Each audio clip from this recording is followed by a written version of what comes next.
Kitara Girls, Kitara TV, enteekaniza eno n'ekuleeterwa aba Kwegesa Resorts, Hoima, your adventure starts with us. na Nyoro Kitara Convention eyo muludo gwa kabiri hamuna Cubs Juice. Taste the refreshness from the sauce. Kanu kaire ka violence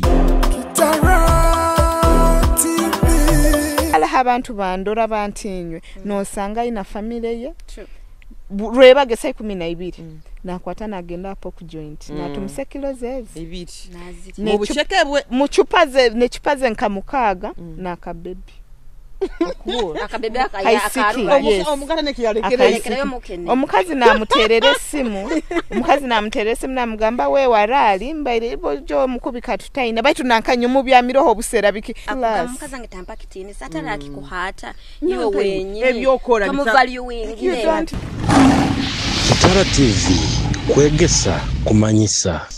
Tubatangirira balozi baitu, of course, on Kitara TV. Tukaleka submit iko name your girls, the Kitara Girls, TV yanyu. Mwebale kutugonza, mwebale kutugonza, mwebale kutufollowinga, mwebale kusubscribinga. Bana nye mutugondeze nkabatamanye ebintu binu murabikora. So, you're seeing on my so guy to twinaka hiyaka. Katumanze tusime director waitu webale muno Mr. Julius. Atuletera omuntu obuhyaka tukabagamba kino ekintu twatandika tukimanyire we lead and you follow. So of course why not Amasoganyu, CEO of Vivis Collection and the Style Hub. Of course nkabulikiro my colleague CEO Kathy's Hair Lux omwana wanyu omubwate wa Masindi kandi co-host white tasoboire kwijja habwe bimutalibaniza mutakwehura kurungi but tubaletere guest oli wenyini umutaga mulindirire leka co-host wanga mu introducing. Guess what vananya tubaletere omusama enyonyo mulisirege yicho the one and only rich mama itagale nesakulita omwana kuruga ahera ijja kandi wo waho imahana I know kabagamba bine ebintu mubigende kitita the one and only CEO Bena Events aba Bena Events bali mutent bali mudiko baina Gomez baina ngoye zabana nakagoye butujwere bono from Bena Events obuntu abuyina mule nkabagamba mu rugango yezijwaya jwayirwemu timukuhura you need to look out for Bena Events ali mukumutsanga Fort Portal Road next to JPK Adway. Mama, you're welcome. Thank you. Semerero muno kubasanga hano Kitara Girls mbagonza muno abanyahoima nyizire hano nenyo Bena CEO tuli mu tenti tuli mu party wears tuli mu mishanana oino mukoro oina party oina prom ija mutuhagire ndi munyoro mugenzi wanyu nyumba imanyoli musheke mwana wa Masindi itwa ba Masindi mutumanyise Masindi bamuhikize I know. You're welcome. Thank you. Thank you for being our invitation. Otembere nyonyi wagambo inakuba Kitara Girls. Tunakuja tubaze ebintu ebyo. So abana bagambe no bakuba balinka hana wo tukuba invitingire abali ku Saudi abali Dubai abali Europe please come and support us. Okay. Yes. Hatuanze tukole hesimbiza bakama baitu, of course one and only Kwegesa Resort. Kwegesa Resort twina branch Hoima na Masindi aba Hoima okubasanga 4 kilometers noruga Hoima mu town Masindi Road no kyaruga Maranatha Primary School obokusa kubahikira ha 0393 1938 60. Then Kwegesa Resort Masindi okusa kubahikira 3 kilometers off Masindi Road off Masindi town no genda mu hamanda wa Kampala Road. Still nabo hamukono gwa gobulyo you still can reach them out at 0392 900 baterere okola staycation okola booking by na buffet by na all kinds of meals by na the best chefs around town, the best chefs around Bunyoro, by na big environment for your parties okwenda kuhumuramu muruga nkabagama muruga hotel zinatoke bachi bantu getimu kuhura mugendo omuntu bona ndakola you know bazo kona kabeho kusaga matula ahera emiti yone no so abantu nyemwege kuhura ekiziba matuganyuga ntigahura nyikani mbagamba kabaliga and by the way very soon tukulonching branch yet Mpiaka Erinyamasoga tujja kuba tuva locations tujja kuba tubanivilinga na mbere eri of course akayaka Kalon Town on board. It is one and only style hub. Tukakingura ho jweze salon. Mutagale mugamba Kaza taije, Julius ataije, Alena ataije. People were busy, people Kaza was sick, Alena is sick, Julius akawa mumukoro. So eventually they are here. Akasoke mukalinda kagaruka mugya karora kagaruka. So the only salon tukusare in town. Eri abasaija eri abakazi tukukora akasoke nyina abana bakora akasoke abojo abayisiki buli bokora akasoke kange nikanyirira the style hub salon buli bokora amanye kandi bakamanyira extension zino zebihuzi bite twin extensions human zone the style hub nkabagamba ebintu binu I know. Tujja kubitandika kandi tujja kubimalya so abantu bahoyima mukutusanga hakalina eri next St Jude oba yibakwese Coronation Road okusaba tuhikira namba yange yesimu 0787055044 oba ruga ija o hastyle tukora akasoke ogende wa Bena events akolo you know ogende Bena events akujweke this weekend tunamwe mikoro nyingi so what we decided in the style hub nina makeup artist on the Sekuruga Kampala. I'm giving back to the clients. Vana nyomo tugondeze as a family of a style hub, mut supporting from the day one of Sun when we launched up to date. So kia sabit kia mokaga ija tukuleka full glam, simple glam, habusa. Habogama we are giving back to the clients. Iwe ijo ikalo kama vivi nyonko na glam, nyonko na simple glam. Togia kusasora nchikumi. So ebintu bino style hub kaja kubikora. Vivis collection ekaja kubikora Bena events ekaja kubikora so abantu mweyongere kutanira Vivis collection style hub salon Bena events nakasana ja kwarangire byaye kase banzo turangira banzo kujikizana za sponsor on board sponsor it on board ali Bunyoro Kitara UK conversion Bunyoro Kitara UK conversion ko kwinkaraga nimbagamba eri muko mukaga omwaka gunu 2007 mpaka 2009 nkabagamba aliyo kunyumirwa kumanyanga na kwegamba kwimukya Bunyoro kugiteka ha map oloko oli haro linkaha bayira baleka Bunyoro kintu kinu tukiyeyunire ngenda gani mbirolativa ho nibabiranga UBC biki Bunyoro leka tuteswaza umayo bagenda nibaleta bine ebintu byakabaka biki bya Buganda abantu bona nibayimukiramu chonka ito lero leka tubantinye tuleke tuteswaza leka tuyimukiremu ebirabi na msanju mpaka 2009 omwaka gunu muko mukaga. Okay, of course akajuice kamukurora ko nitunywa kakuruga makabs juice kakunura okanyiro kalikata this boy akora kajuice akali very thick. Yes. Demio. You know, akahaina figuring it. Baito gena mutu nonywa juice sana kunywa maize. I know. No, sama mutu gujuza juice yenkumi 5. Baito kunywa maize kakurabiro hano. But Cubs, one thing about him and different, unique about him, obonyo juice ohure kukwasire munda. Omumakura kore juice is thick and authentic. Yes. So abantu bahoima inywena, oino mukoro, ina introduction, oina wedding, okwenda delivery, omusana guli mwingi, baby muteka maka juice, tera butera Cubs. Cubs birovinu akakora ya kanto Cubs ice cream. Ice cream ya Cubs ogisange nyuma ya stand big omukikubo kuno kumusanga.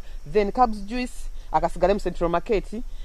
Okwenda juice sumusi okwenda smoky all kinds of juice okwenda fruits. I think a weekend inamwe mikoro. Angamya ngama Vivintan ke field today up to Sunday. Mwebale kumofora bize mwebale kumwetanira. Abatamanye Cubs juice mukusaka kusanga Central Market second floor. Oba musaka kumuhikira ha number ya 0781 43 84 66 kangigarukemu 0781 43 86 66 mwetane Cubs juice abaka juice akarungi akadevalinge okura no musama akasimire iwe omuntu wabutaka hano why wouldn't you really omwana omusama enyonyi ndwe yamuleta simira akajuice baiti woloku omutima gubi baya Cubs juice waka ice cream kakora kurungi ebintu kabihaho so abasayija bakagulira ba girlfriend babo ka lunch kano okasindika abakazi tubiyembe bwe omusama ko bagamba tips abokuba character ya yeri abajungu so akwenda kubayibira abasajja how do you maintain your girls yes just kamugule mutwalo mwakasomo gule wi mutwalo akasomo tekemo akawi oje wa the style hub story malo ije mwa Bena events ofuna this weekend it's a Bena events on my dress and of course Kialero I look very similar. I know. As you can see the CEO. Muta hurei halo manya mugirenge so mbine itima. Omurama gatuka Kialero mujinki yakwesera topic. Mu community yaitu ba society yaitu ene ya Africa. omukazi n'omusajja basa kuba halulengo lumu oba mu jonki akugambire gender balance in our community or in our African society. So to me nyongamba tikihikire tikisakuba mukazi n'omusajja tubasa kuba halulengo lumu ne Bible kibaza omukazi akahangibwa kuba hansi omusajja abe hayiguru nikyo kusanga oba mu maka oba muri mu bufumbo oyina kufugibwa oyina kumanya ngono mukama wa regardless of age and all that oba example you're stepping into marriage olaba mukama wawe iwe no bahansi abo kuba kirikiya buhangwa kandi kirugire mu bayisinkwisenkuru bayitu. However much ensize ne hinduka these days okusanga abakazi bakola sente zaabo no sangambo omusajja obokola mutane kya kuongeraho olulengo yakuba iroho nurokora so no sanga omugaso gomusajja gutaroho mu bomezi like no sangango yichona tukuli batira lulengo nuroro you understand. So nyo to me I think on the other side especially the competing abantu abafumbo obokubosoirwe tosa kuinga novaro omusajja nakuba hayiguru yobe hansabu okuba akuraninga responsibilities zona. However much okusanga haro musajja tokuraninga responsibilities omukazi nazikora then that means you okuba mukazi omusajja naba musajja. I've seen families no sanga ngo omukazi no paying all the bills you omusajja kusana mbekisisana ola haho kuzara buzara abana you understand. So no sanga hataho omukazi akuba twa ekisani kiya we use twa ekisani kiyo omukazi sazo no sanga mbo aho tukuingana you understand. Kuyi hawo basajja abamu a family zimo amakagamo kusanga ngo omusajja playing his part like a dad like being a real father like being a real responsible man wakuba ino mukazi ina sente exactly akusigara ali musajja exactly no sanga ngaho kusigara oli musajja omukazi akusigara ali hansi hata harulengo tumukuli batira rulengo ni rumu you okusigara oli hansi wo musajja you understand.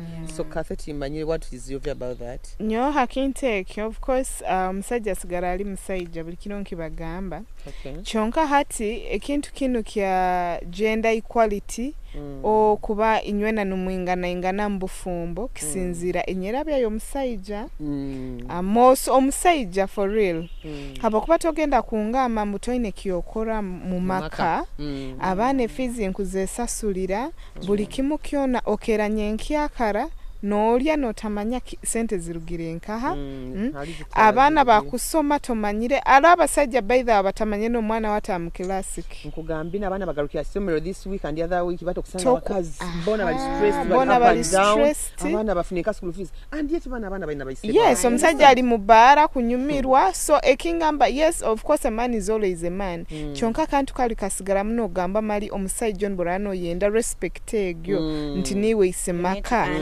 ina aninge go respect gamba nti nyowe ni nyowe mukama makagano obanye karana kathe ni nyowe head of the family according to what the roles you play the roles you play mu family chonkato kwenda kungamba iwe kikufora musajja tuba tugenzere mukisika ekyo kyonka kyo kuba no playing part egyo tikiri nikyo kikuole kyambuki oli musajja nikyo kwesanga ga makagano ne haba mu obuzibu nti omusajja na complaining omukazi takumpa kitinisa ekitinisa boborano okienda banzo kiyehereze nkwenda nyimuke of course biro binungamba munabakazi let's have that 50-50 most of Toronto kwatagana nyino musajja wange omwananga kusasura emukichweka maybe angambe amoti nyina he milioni emu oina he mitwara 5 oba baby anwaina kuteka okikoto anti nikyongambire ateire he milioni emu nteire ha 5 hale he bizibe bija maka itwena ntubisolovinga nk'abantu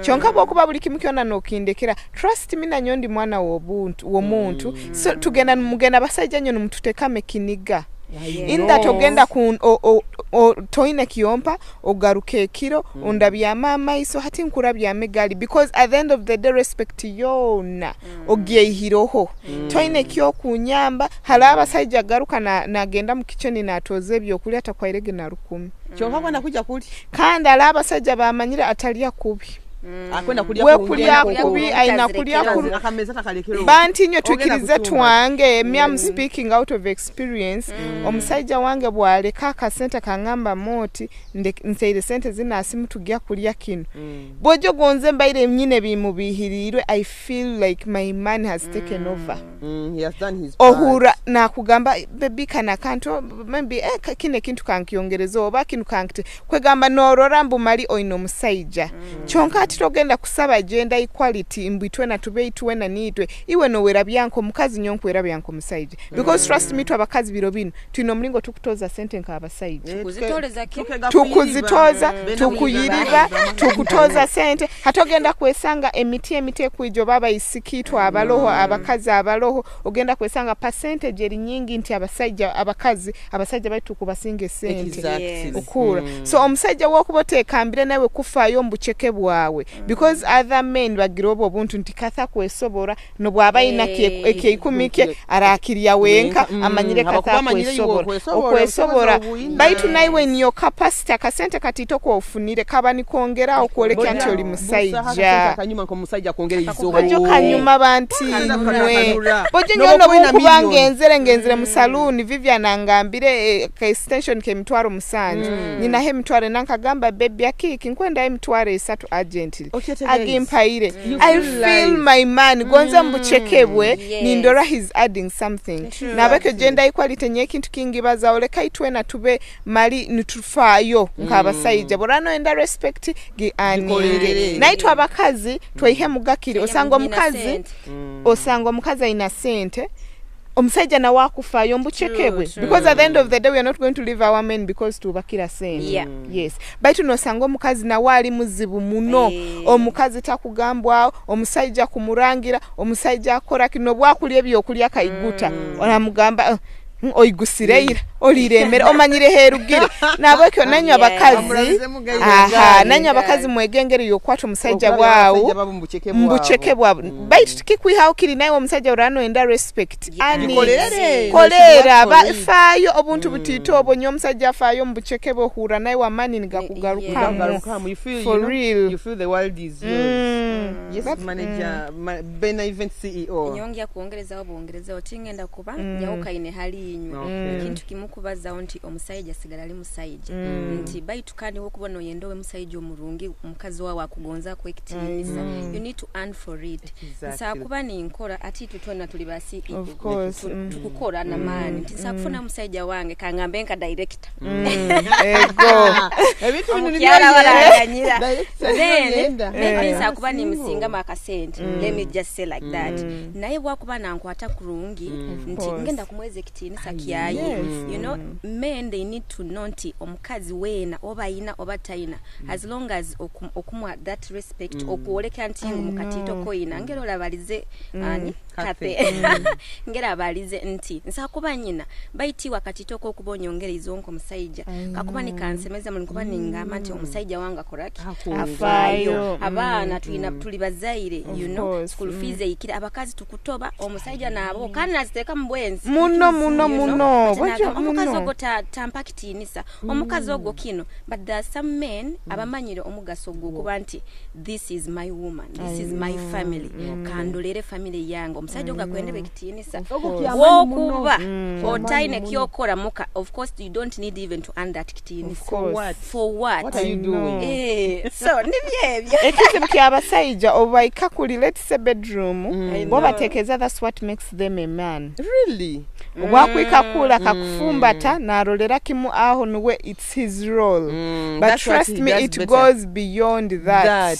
it comes with the supplements and additionals you understand because you being good in that side and yet you can't even buy food and at the end of the day you want to find food on table it doesn't really make sense so omanyire kikira kundu makantu kanu kankabaze itwe nkaitwa abantu itwe abakora food is not an issue I don't think food is an issue to us small things we cover tukurora biri bitito chonkala abantu bandora bantinywe no sanga ina family ye rweba gesa 12 nakwata nagenda hapo ku joint na tumse kilo zezi ibiti mu buchekebwe mu chupaze nkamukaga na kabebi akabebe akaruka omugata nekiyalekereyo omukazi namuterere simu namugamba we warali mbaire bojo mukubika tutaina baitu nankanya mu byamiroho busera biki you people abasajja muri very selfish kandi nyonka I've seen these examples basajja nyumwegendereze okura omukazi wabano okunyo mukoko nyombo ina basajja bayinga abakurwara mu tauni muno arwaire abaire nachakara buli na buli mukazi kyonka nabo abaire nachakara nabo hakita mutibali omukazi wawabonesaga omukazi wabonesaga nuwakusimura nuwakoraki ebyo bintu nosanga orusajja luli bojo madamu wange omukazi wange haba okuba orwaire ozingirwe so nabeka abakazi bomuka banti nnyo mubakwatege kurungi omukazi womuka is the first priority kandi alima abasajja bandi bana baba ne sente bwaba ne sente na yenda nti with like ahura na omukazi womuka kiyina makuru tali class abayero no bayina makuru hati omukazi ange tampa kitini satara akikuhata iwe wenye ebyokora kamu valuing you don't value no mwana w'omuntu yes so abakazi bagumira bingi kunu tubaho mwina tubaho mutayina I know so bokuboyina nanyo nkwenda you give onyolekyo engonzi yes nsakuba nzayira bana of course and izide nunzigire bato kansanga nkozere no mwisiki wo kwenda hero ontere mwe sente nanyo nkusakoraki kugarukaho kana usajja bandi bakutusinsaga emibiri basanga tulina obusayizi bwaito buli bulungi na stress boja basajja bomuka bakugaba stress Vivian omuntu mali fizi zikire oina kutoza fizi na kasente ke wigi toinako lokaina esente zona zigenda mbana nkugambire school fees no barabaramu Tuna bana bakusoma somero gabe now like example my son goes here it goes his school here we are into 1 point something can't utahia mwana sasa sweet so mfano raise tai nataka bayoga mu akuchakara graduation nagamba go mwana wange gambo basanganirwaga abana amanyira atimba mu stress abana bagenda asomera you people bantinyweleka yes bantinyweleka bantinywe family ebege family nywalo ne bintu bindora hala abantu bandora no gamba mbu no baraba yankozere ekintu but no ra his family no gamba muntu ona kusigara ali family basaiza inywe mugende gempora ha bintu byokuba numunagiriza abakazi banyu bomuka nyo bambala haba isiki batwasomere nabo Vivian you can be there or Bena you can be there no tunuro misiki wasomere nawo no sagamba ikire no kuzara bambi no rawe nembera you know akuzara bulikira akoraki kandi abasajja omuze gubenda asa kutweka buli mwaka na kutweka na kutweka oba aholaho buli wabano munywana ali mamagezi me have tested search no bano munywana urunda kusa ku building orundi kuoleke obongo bawo abaitu kathe anu hokora kiri future rundi tukolekino atogwa gya mfora munyanzi gwa kusisa ogwo mwisiki akusisa abikibiki nukwa akuihemu akala kakenga akuikana kwefuga na kwefuga olidomanti otaina exposure yona otaina access ha what is going on atana access yona to your girlfriend zimbu you girls bana mupo ideas kinu kigendo manyiso banyola siko bakugambira bako ideas and some knowledge ogenda kukuguka obwongo ogambe ntagambia amiri no yimukano gamba kanseti ngofu nkoleki ndi batengende so atokusanga abasajja abamu you know you guys nyawo sajja bulikiro it is hard to defend men it's very hard you find it hard to defend men bijaba kitinisa yeah from my dad I can't because my dad and mom they are still together and our dad has made us but then I already have that bias on them however much my dad is a good man you understand so it is so hard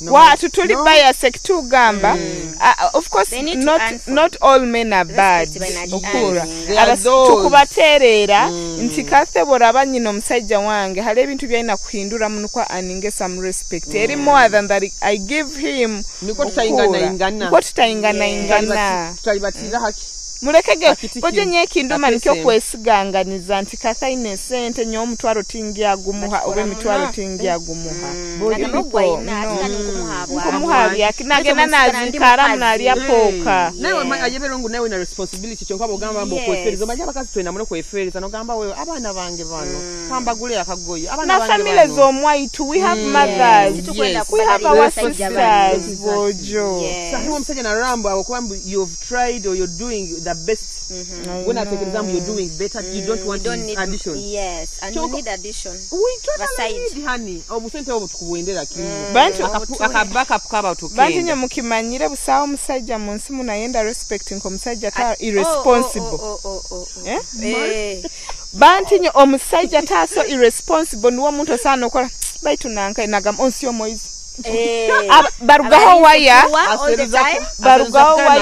buliko babaliza sokana amanyisize even otalineka they are deep thinkers abasajja abatagira responsibility over people who are not even attached to family abatagira that thing mbarolera family beihaho waya buli kimu kibabihiza tibenda basically tibenda obujunanizibu tibabwenda nike benagambe bayikara betagire hano ihabuzo kwikaro yetagiro kwetagiro you understand so abasajja mukole be mwina akora niko mube haiguru mwanige respect and by the abantu tukamagambire respect bagisaba respect is something that flows so by your character you know it is so you not find I will not respect you when you're doing things that don't even that don't even deserve ekitakugiamu so alino sanga ngobena mulinga akale kwa mulika kali she deserves respect ebyakora byonka you find respect ekwija so aba musaija okubota kwenda ngo kuba kitiki muno omukazi kukira kurekyo inakora kurekyo inakora omukazi ku respecting kurekyo inakora abana bamanye ngo niwe ise wabo niwe dadi wo mu maka you understand but the kids are seeing mama video buzikire nitwe tamuwe tandikire ni ala abana bamara ne myaka 5 taruraise nega mazima kandi omusajja aliyo nosanga they even living in the same community exactly so men nanyo kandi bojo ato mwana expecting ataka sazi inda graduation ni bayi azaire mwana ki basajja mwegaruke mu for sure abana mukuba hatinga muno aka respect yoke ko tujya kabaha but umukole bina kuvalita kubaha ka respect you understand so inyo meke gamba abakitara girls bayikandi babaza abasajja manyabiki because I've had a lot of complaints ito tuno muntu otugamba ngo omusajja mubi oba muki but we are here to educate a girl child we are here to tell a girl child ekigenda ekirungi for her health you know mental health is so important and your life is so important haro gya kwikana omwana omuntu okumuchunya okumikaza mu that dinayo ngo okumuchunyisiza you know what it na kubaza you have no freedom of speech you have no freedom of friends you understand and another thing to add on that we are just trying to hereza opinions zaitu in that omuntu wena Vivian oba Bena you can advise me kugambira omusajja wanga kunda byakubi no ngamba kate rugayo rugaho sakungamba rugayo oba kugeza okininyo wako mama and another thing this is a Kitara girls show that omanyire inywe na mwetegera mu mutima that each time you sit as women tumubaza politics mubaga naga mazima we are not going to sit here I don't think Hanu maiso ganyalo mwebembezi politician umukurora hano that tugenda kuikara tubaza about politics tubaze nanka kwesimba manyabiki we are talking to women we are talking to ladies abakusubira kutawa mbufumbo abali mbufumbo people out there who are trying to make it in life because it wena personally twena bali hani twena stories zaitu na hatuli hanu na haturugire so tomanye mbozi zaitu zinu sakuba zino zikoraki ezikuyamba zinabaziyambire so much there are so many people out there who have been changed because of Kitara girls you understand and because of you guys of your love and support that's why we are still running you understand but ati wokobotelemu that hatred because to your director or because you don't like Kathy you don't like Alain you don't like Vivi no it's a personal issues is our when you are addressing you know it is not going to help how do you want to lagamba bana inyo Kitara girls this week tubali you know we keep going you understand but nyo kiyamanyire ekikomiti kinoba bagamba chikomiti koraki of course ekikomiti kinoba omu oba chikomiti something like that so abamu inyo there are those who have their personal issues as to why you keep those negative comments and negative ideas about the Kitara girls but honestly speaking inside your heart mumanyira mazima and you know how good the Kitara girls are educating you people nkwenda kulabi akantu kanu mu comment section alaba ikarani bagamba mbu they are talking the single mothers they are not married twitankeke kuja na basajja bait on set no I'm trying to ask because me coming here and trying to educate people meaning nyine bindabiremu nyine out there so many tingenda kwato musajja wange muleton set nibo mumanye mbungiro musajja nchumba no bundugire no bumpikire hanu mbanzi ogenze ku making sure ine kyalire oba Vivian you have your man oba Bena you have your man, whatever case it is. So don't think whoever talks about people oba biki babufumbo balemwa oba biki abasajja tuinabo abandi tukyabafu tukubabinga bubuyinga abasajja bali bayingi. That is something we are going to tell you here. So taba out there no tekereza because we are talking about something. Iwa banzo werole nkokwo kwerora iwoko oino musajja iwa nkokwo kwerora mu capacity yawo banzo yemere mu ndabirwamo werole chonka nayo oino musajja. How about us? Iwo raboina. How about us? Mama, give me high five. No, how about us? Iwo inawe. So how about us? So ebintu binu mutabitwara in a bad way. It's just honest opinions. Yeah. Yes. Kandi ne show nkakasaba bagambire. Abaisiki nkwena mungambye no mama isiki babiri muikara mu rugambo. So this is a live example. We are living live examples like what we live in our everyday society. However much it's in a camera, inyo ngo timuli mu camera, you understand? But the truth to be told, mukaikara isiki babiri basatu. Muba mu rugambo. Of course. So na rugambo rukwegesa. Of course, rukwegesa. So na tatu difference arongo tukola rugambo rukwegesa kandi uri in front of your cameras. So rugenda kurora, you understand? Nyonka bagamba kaka kantu ka scroll kutika bakora kubi. And one thing I've loved it in Mukathe, the day since we started, that was it in January? I think so. Up to May. The following has grown. Of course. Our lives have changed. I know. Our businesses have grown. Of course. We have new partners in life. The Benas, you know, the Kavalegas, you know. So if we can see that there's growth, of course, Musakora you can attack Kifunam. Of course. That means ito Kitara girls trying to ramble. We are still here. That means to Kifuniremu, and you guys are the reasons as to why we are still here. Kandi bakienda. Bakienda. Tumaze ge wiki tutakozeri. Aurora Aurora omu wahurasho iwe toka raga Kathy. Where is Kathy? Where is Vivian? Where is Allen? No. Baikara mpaka ni batutoza. Ni mutroza timutwikiza kuhumura. Kandi tuyaro. Tutina na betu gena zadi. We are here babies. So just sit, get your chairs, wait saa 10 ya sabiti.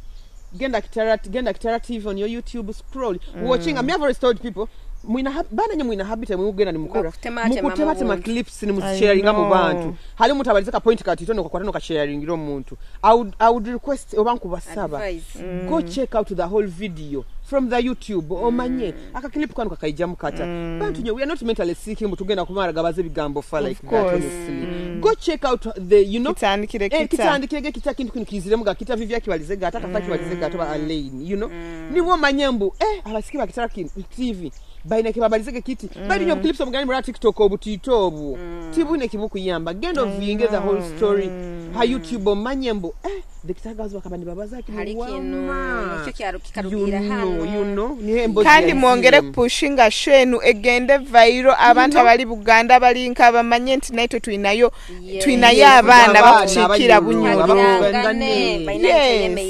of course mwehemeitima bazo bagambire abanyoro tugonzangane tuhagirangane umanyi tugira kine kintu ntogo Kathe hajoira kagoya akatakwepanka kwa hanaye musimu mugambe you look good I like it. Yeah. The kaviro mugambe bojaka akawigi kezinga ha ijo kagule otazimbo mutima just sima busima wokusima nawe can you know you have peace of course thank you yeah so abakini tunyira tuti because we have peace twina that peace of course the musama onu musama abalize aize kwagambia the truth omanya ina character ya abajunga baine itimeri ihale no you don't need to be no so she's telling you you should pick a leaf in her you know in her statement anyway oko tugenze bugenda kuongereza omanyire bo bano chumbote kama ka green pepper carrot so twetuna spicing ekimere kya it omurama gwa tugubayirege omusajja na omukazi bakusaba kuingana mwiko tutandikirege anyway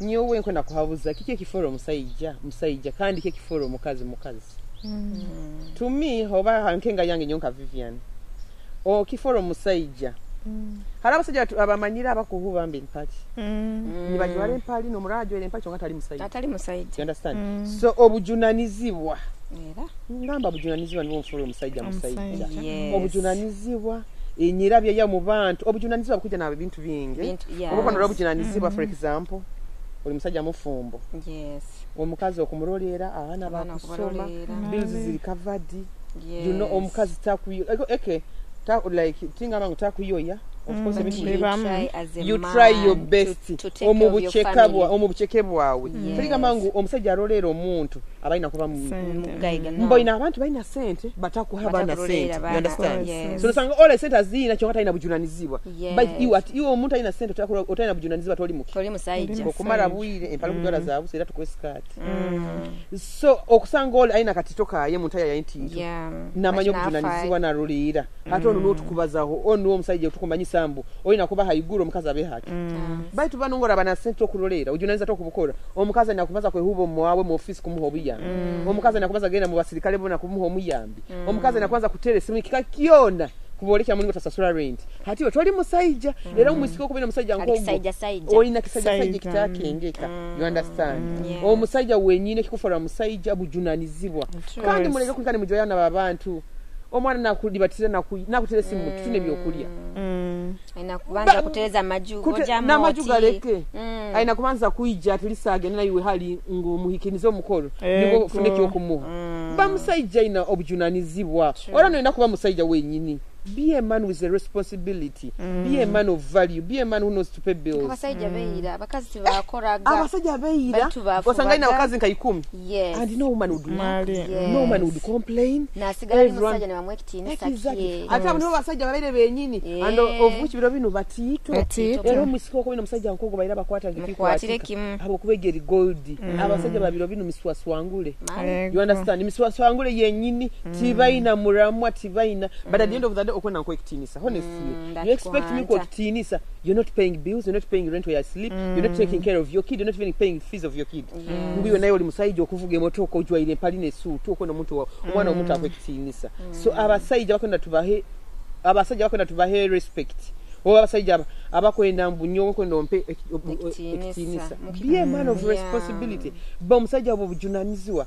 Don't wait for me to fight with you, abuse you, share bad words with you. Nuko kurangu you ompaireki. Ompaire obuyambi, you understand? So abasajja mwegarukemu. Abasajja mu innocent but you're not being responsible men. Timuli babujunanizibwa regardless of your status and by the way birobina tibakiaswala nokuswala. Birobina abasajja baswaza buswaza.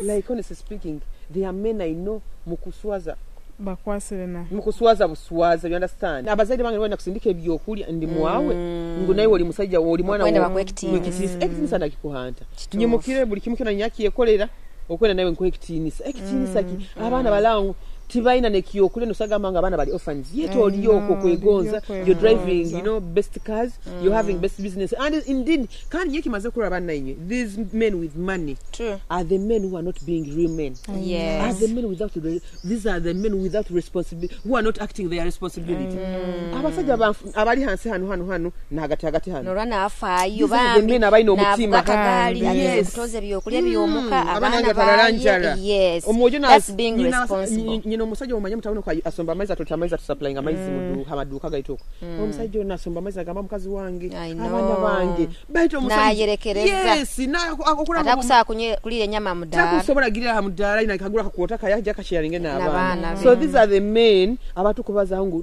these are the real men abakwendo responsibility abakwetagisibwa abakwendo kandi nabana babo bajja kuba so proud na gamba that's my dad kuba akuzire na kirora baita kurora yes akura mama no wekino. Discover your home away from home at Kabalega Resorts, Hoima. Located just 4 kilometers from Hoima City on the Hoima Masindi Road. A real resort in an eco-environment. Nestled near the stunning Albertine Escarpment and historic Mparo Royal Tombs. We are the perfect blend of convenience and charm. Treat yourself to our cozy rooms, mouth-watering meals at the restaurant, and refreshing moments in our outdoor pool. Whether you're here for business or leisure, our conference facilities, camping grounds, and fun-filled kids' playground are ready for you. Escape, relax, reconnect at Kawalega Resorts. Hoima, your adventure starts with us. Book today.